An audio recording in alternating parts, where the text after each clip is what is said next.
Chegamos então ao ano de 1942. A Europa pegando fogo por causa da Segunda Guerra Mundial, por causa das ideias cebosas daquele ser do bigodinho de genitalia com herpes, e aqui o futebol brasileiro rolando a todo vapor. E quando digo vapor, é vapor de verdade. Afinal, as equipes que disputavam o Campeonato Brasileiro de Seleções Estaduais, que naquela época, por própria determinação do regulamento, só poderiam se deslocar até as cidades onde aconteciam os jogos de trem ou de navio. A CBD, a CBF de antigamente, proibia viajar de avião. Talvez por entenderem que uma equipe que viajasse de avião ia chegar muito menos cansada do que outra que fez a viagem de navio ou de trem. E talvez isso ferisse o princípio da isonomia. Não sei. Só sei que teve time que se classificou, mas não continuou na competição, porque não tinha trem ou navio para chegar em São Paulo. E de avião era caro demais. Era justamente a época em que o Adolfinho havia autorizado torpedear navios brasileiros em nossa costa. É muita ousadia, viu? Então, o medo era constante. Mal sabia ele que a cobra iria fumar. E se você quiser conhecer tudo sobre essa história, é importante que você deixe seu like, se inscreva caso ainda não seja inscrito, mande o link desse vídeo para pelo menos 20 amigos, porque Campeonato Brasileiro tem 20 letras, e confere o que eu vou te contar depois da vinheta.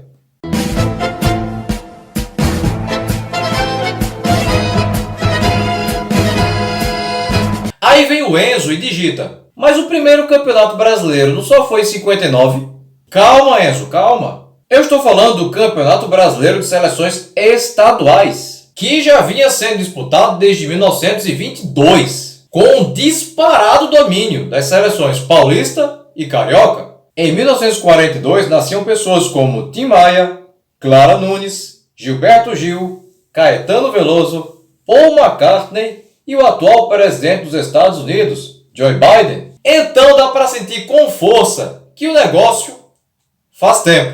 Não é o programa da Xuxa, mas vai um abraço especial para o José Maciel de Porto Alegre, torcedor do Internacional e que muito contribuiu com as informações sobre a seleção gaúcha. E para o Mário Vinícius de Campina Grande, na Paraíba, torcedor do 13 e que muito contribuiu cedendo informações sobre a seleção paraibana. Os jogos começaram no dia 11 de outubro de 1942 com o duelo entre as seleções do Amazonas e do Pará, que se enfrentaram em Manaus. E o selecionado amazonense venceu o selecionado paraense pelo placar de 2-0, porém sem informações sobre os autores dos gols. O interessante desse jogo é que os paraenses abandonaram o jogo no segundo tempo, após a marcação do segundo gol dos amazonenses, causando grande indignação no público local. No mesmo dia, em São Luís do Maranhão, no extinto estádio da Rua Oswaldo Cruz, antigo estádio do Motoclube, houve o duelo entre as seleções do Maranhão e do Piauí, que terminou com a vitória dos maranhenses pelo placar de 6-2. Gols de Bibi, jogador do Maranhão Atlético Clube, Almeida, jogador do Ferroviário de São Luís, 2 vezes, Aderson, jogador do Motoclube, 2 vezes, e Manuel Cotia, jogador do Sampaio Corrêa, a favor da seleção do Maranhão, enquanto que a favor da seleção do Piauí marcaram Arroz, jogador do Flamengo do Piauí, e Cairara, também jogador do Flamengo do Piauí. Paraíba e Rio Grande do Norte, ainda no dia 11, se enfrentaram em João Pessoa, no chamado Campo das Trincheiras, pertencente ao extinto Esporte Clube Cabo Branco. E o placar final foi de vitória da seleção paraibana pelo placar de 6-0. Gols de Giovani, 3 vezes, Geraldo, 2 vezes, e Henrique, todos os 3 jogadores do extinto Clube Astrea de João Pessoa. Já em Maceió se enfrentaram as seleções de Alagoas e de Sergipe, que terminou com vitória dos alagoanos pelo placar de 3-2. Gols de Duda, jogador do CRB, Quirino, também jogador do CRB, e Clinton, jogador do CSA, a favor da seleção de Alagoas, e 2 gols de Pirricha, jogador do Cotinguiba, a favor da seleção de Sergipe. Classificadas, as seleções da Paraíba e de Alagoas se enfrentaram no dia 18 de outubro, no Estádio dos Aflitos, em Recife, pois quem avançasse de fase duelaria diante da seleção de Pernambuco. Os paraibanos venceram os alagoanos por 4-0. Gols de Giovani, 2 vezes, Carlito e Henrique, todos eram jogadores do extinto Clube Astrea de João Pessoa. Na verdade, eram atletas do Botafogo da Paraíba, que naquele ano havia se desfiliado da Federação Paraibana de Futebol e emprestado seus jogadores ao Clube Astrea. A seleção da Paraíba permaneceu em Recife e no dia 25 de outubro enfrentou no Estádio dos Aflitos a seleção de Pernambuco, que venceu pelo placar de 4-1. Gols de Tará, jogador do Santa Cruz, um gol contra do zagueiro paraibano Valdemar, jogador do extinto do Laporte de João Pessoa, um gol de Valfredo, jogador do Sport Recife, e um gol de China, jogador do Santa Cruz, a favor dos pernambucanos, enquanto que Holanda, jogador do Clube Astrea, anotou o gol de honra da seleção da Paraíba. No mesmo dia jogaram em Fortaleza, no estádio Presidente Vargas, as seleções do Ceará e do Maranhão, e os cearenses venceram os maranhenses pelo placar de 6-4, gols de Dalino 2 vezes, França 2 vezes, Mitotônio e Hermenegildo, todos jogadores do time do Ceará, a favor da seleção cearense, enquanto que a favor da seleção do Maranhão anotaram Aderson, jogador do Motoclube 2 vezes, Bibi, jogador do Maranhão Atlético Clube, e Manuel Cotia, jogador do Sampaio Corrêa.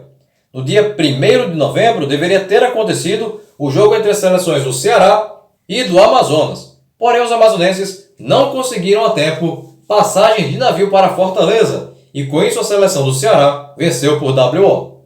No mesmo dia houve o duelo realizado no estádio Caio Martins, em Niterói, capital do antigo estado do Rio de Janeiro, entre a seleção fluminense, ou seja, a seleção do estado do Rio de Janeiro, que, claro, não englobava a cidade do Rio de Janeiro, então capital do Brasil, pois esta formava o Distrito Federal, separada do restante do estado, e a seleção mineira, que mesmo fora de casa, venceu pelo placar de 3-1.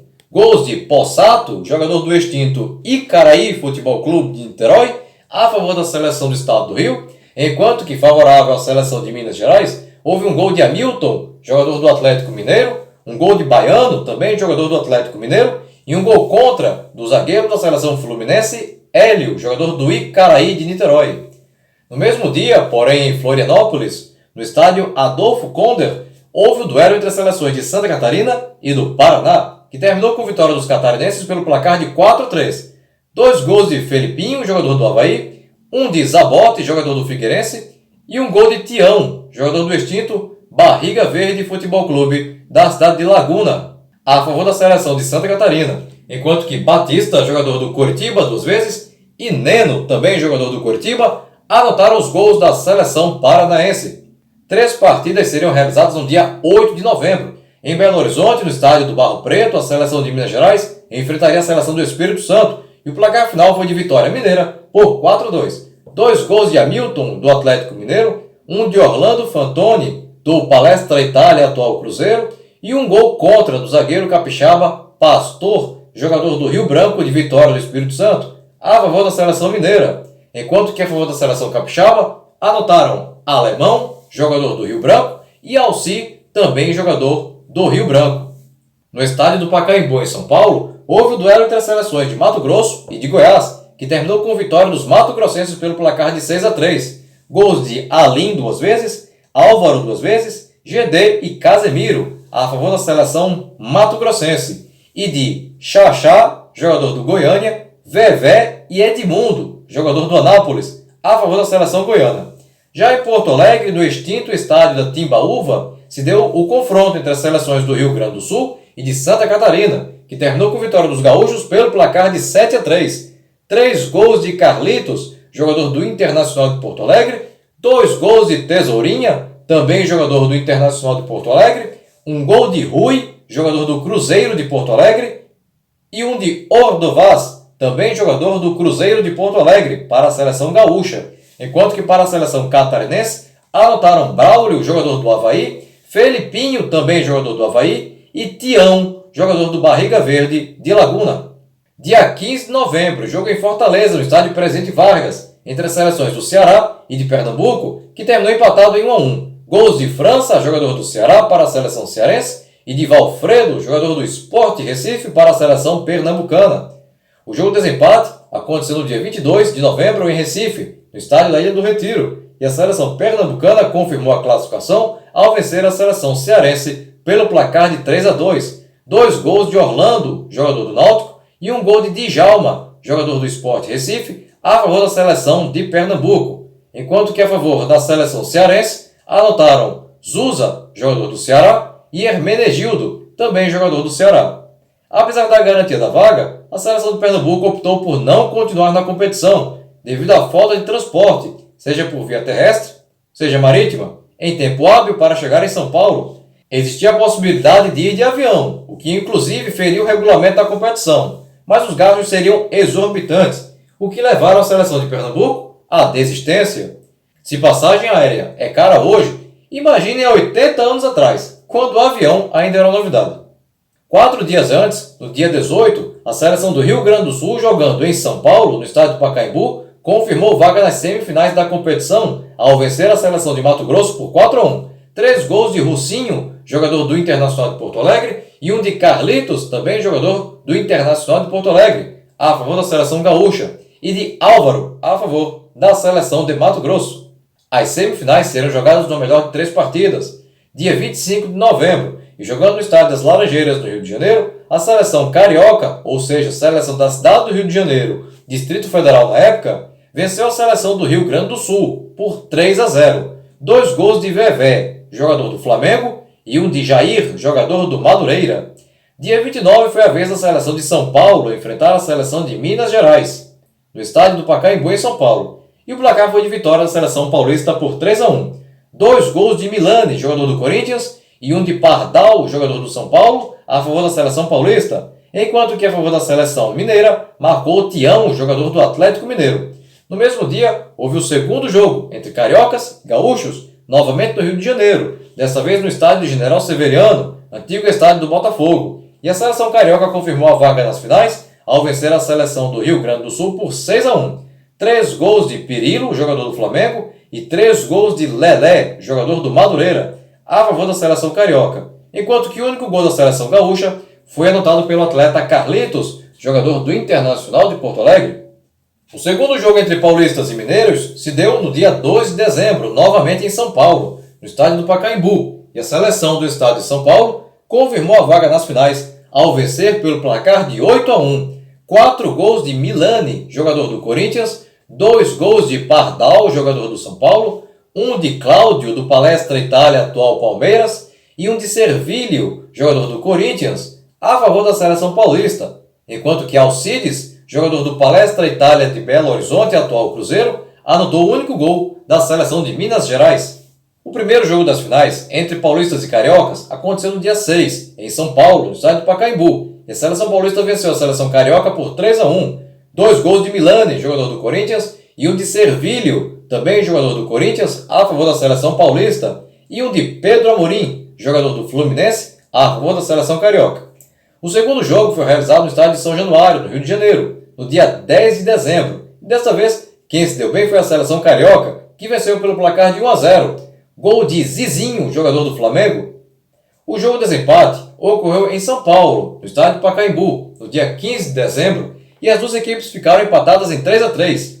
2 gols de Milani, jogador do Corinthians, e um de Servilho, também jogador do Corinthians, a favor da seleção do estado de São Paulo, enquanto que a favor da seleção carioca anotaram Pirilo, jogador do Flamengo, Lelé, jogador do Madureira, e Zarzur, jogador do Vasco da Gama. Como o jogo de desempate ficou empatado, um novo jogo de desempate teve que ser disputado, desta vez no Rio de Janeiro, no estádio de São Januário, no dia 20 de dezembro. E mesmo jogando fora de casa, a seleção de São Paulo confirmou o título de campeã ao bater a seleção carioca pelo placar de 4-3. 2 gols de Vevé, jogador do Flamengo, e um de Pedro Amorim, jogador do Fluminense, a favor da seleção carioca, enquanto que a favor da seleção paulista houve 2 gols de Lima, jogador do Palestra Itália, um gol de Milani, do Corinthians, e um de Cláudio, do Palestra Itália. A seleção paulista foi campeã do Campeonato Brasileiro de Seleções Estaduais de 1942, com Oberdan, do Palestra Itália, no gol, Junqueira, do Palestra, e Belliomini, do Palestra, na defesa, Jango, do Corinthians, Brandão, do Corinthians e Dino, do Corinthians, no meio-campo, Cláudio, do Palestra, Servilho, do Corinthians, Milani, do Corinthians, Lima, do Palestra e Pardal, do São Paulo, no ataque. E se você chegou até aqui e tu ainda não se inscreveu no canal, aproveita agora a oportunidade e clica aqui embaixo no botão inscreva-se. Não esquece de ativar o sininho e se você gostou desse vídeo, deixa aquele super like motivacional agora no final, beleza? Bem, pessoal, por hoje é só e até o próximo vídeo. Tchau!